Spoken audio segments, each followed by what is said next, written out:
Elon Musk తో Donald Trump స్నేహం గురించి ప్రత్యేకంగా చెప్పుకోవాల్సిన అవసరం లేదు. ట్రంప్ గెలవటానికి ప్రధాన కారణమే ఎలన్ మస్క్.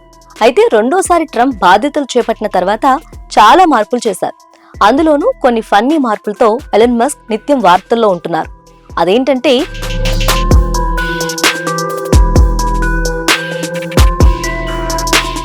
మస్క్ తన ఫ్యామిలీతో వైట్ హౌస్ లోని ట్రంప్ ఆఫీస్ లో సందడి చేశారు. ఈ సమయంలో మస్క్ కుమారుడు చేష్టలకు అమెరికా అధ్యక్షుడికి చిరెత్తింది. అతడు చేసిన పనికి 145 ఏళ్ల నాటి డెస్క్ నే మార్చేశారు.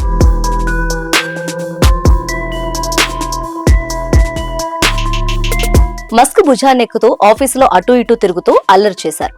అయితే ఇదే సమయంలో ఆ చిన్నారి ముక్కులో వేలు పెట్టుకుని ఆ వేలును ట్రంప్ ఎదురుగా ఉన్న రెజల్యూట్ డెస్క్ కు రుద్దాడు. అది శుభ్రత పాటించే ట్రంప్ కు ఇది నచ్చలేదు.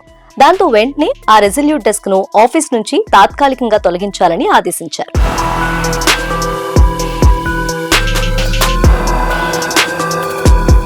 దాని స్థానంలో సిఎన్ఓ డెస్క్ పెట్టించారు. అయితే రెజల్యూట్ డెస్క్ కు చాలా చరిత్ర ఉంది. 1880లో బ్రిటన్ రాణి క్వీన్ విక్టోరియా ఆ రెజల్యూట్ డెస్క్ ను అప్పటి అధ్యక్షుడు రూదర్ఫోర్డ్ కు బహుమతిగా ఇచ్చారు. అది America white house oval office లోనే 145 ఏళ్లుగా ఉంటుంది. Woodrow Wilson, Truman, Kennedy, Reagan, Clinton, Obama లాంటి ఎంతో మంది అధ్యక్షులు ఎన్నో ముఖ్యమైన ఫైళ్లు పెట్టుకుని సంతకాలు చేశారు. మొన్నటిదాకా అధ్యక్షుడిగా చేసిన బైడెన్, ట్రంప్ కూడా అప్పటి వరకు దాన్నే వాడారు. కానీ మస్క్ కుమారుడు చేసిన చేష్టలకు దానిని పక్కన పెట్టారు.